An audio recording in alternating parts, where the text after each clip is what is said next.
Before you walk into a single model home in Gallatin, stop, because there's something nobody in the sales office is going to tell you. And if you go in without knowing it, you could say something that in the first 10 minutes that can cost you thousands of dollars before you ever sign a thing. Look, I get it. You've been doing research. You've looked at floor plans online until 11 p.m., maybe even driven through a few of these communities on the weekend, possibly done a virtual tour or two. New construction feels exciting, and it should. Getting to pick your finishes, knowing that nothing has ever been lived in before, having that builder's warranty, there's a real appeal there. So you pull into one of these Gallatin communities. Maybe it's a David Weekley neighborhood, or a Lennar community that just opened up, or one of those local builders like Southeastern or Creekside Builders. And you walk into that beautiful model home. It smells like fresh paint. The staging is gorgeous. There's soft music playing. There's a friendly agent at the desk ready to walk you through everything. Here's what most buyers don't realize. That agent is not on your side. And I don't mean that harshly. I just mean that's the truth. And it matters more than most people know going in. The person sitting in that model home works for the builder. They're paid by the builder. Their actual job is to sell you that builder's home. That's it. Now, they're not going to be rude to you. They're going to be incredibly warm and helpful. They'll walk you through the floor plans, talk about the community, answer your questions. But when it comes to whether this is actually the right home for your situation, they're not in your corner. They can't be. That's not what they're there to do. And here's what a lot of buyers get wrong. They think that using the builder's agent saves them money. It doesn't. In almost every new construction deal, the buyer's agent's commission is already built into the price of the home. It's kind of baked in. If you don't bring your own agent, that money doesn't come back to you as a credit or a discount. It just stays with the builder. You're not saving anything. You're just giving up your representation. This is one that catches people off guard the most. When you walk in, the on-site agent is going to be conversational and friendly. They're going to ask you questions. When do you need to be in by? Have you looked at other communities? What you think of the floor plan? Was exactly what you're looking for here, or are you still on the fence? You're just having a conversation, right? But every answer you give is information. A good sales agent is listening. How motivated are you? How flexible is your timeline? And whether you have other real options on the table.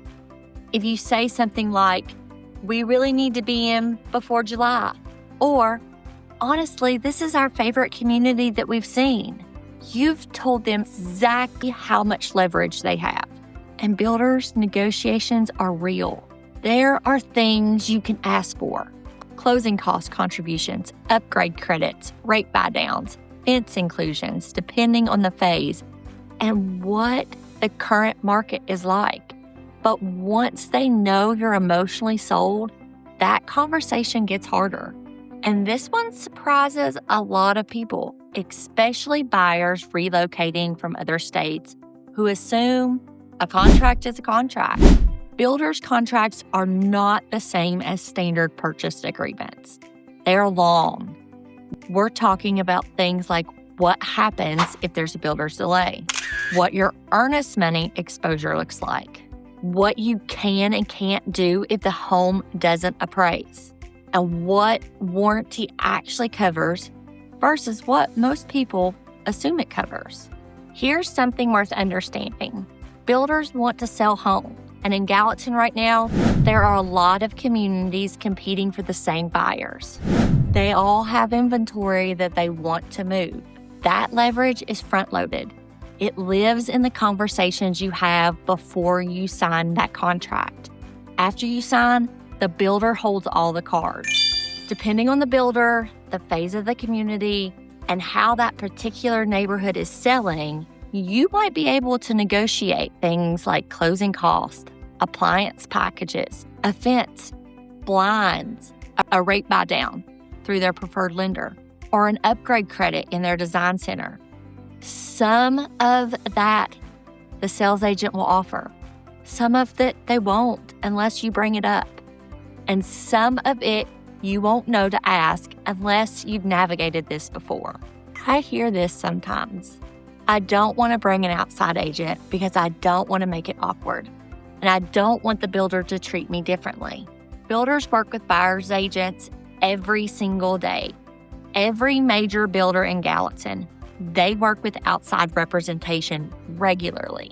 What changes is that you now have someone reviewing that contract before you sign, someone who can flag the clauses that matter, someone who's negotiated in a specific community before and knows what realistically to ask, someone whose only job is to make for sure this decision is right for you, not just get the deal closed. One thing specifically to Gallatin right now is the new construction market here is active, and some of these communities are going to put time pressure on you. You'll hear things like, we only have 2 of this floor plan left, or this pricing is only good through the end of the month. And sometimes that's true, but sometimes it's a sales technique. Either way, you want to be making that call from an informed place, not a pressured one. A local builder can sometimes be more flexible than the national ones because they're not following rigid corporate pricing structures. But you still need to know what to ask for and when to ask for it. The conversation looks different with a local builder than it does walking into a Lennar or a David Weekley sales office. If you're at the stage where you're starting to look at new construction communities around Gallatin, Hendersonville, or anywhere in Sumner County, or you've already toured a few and you're getting close to that decision, this is the exact moment to have the conversation first. Not because the process is scary. New construction in Gallatin can genuinely be a great move, but going in prepared with someone in your corner changes the entire experience. If you want to keep learning, I'd watch my video on new construction timelines in Gallatin next. But once you're under contract, the building process has its own set of things to know. I'll link that right here. And if you're already looking for a specific community and want to talk through it before you go back in, there's a link in the description to get on my calendar. Takes about 2 minutes to book. And if you'd rather to just text me directly, my number's in the description too. Either way, zero pressure, just conversations, and I'll see you in the next one.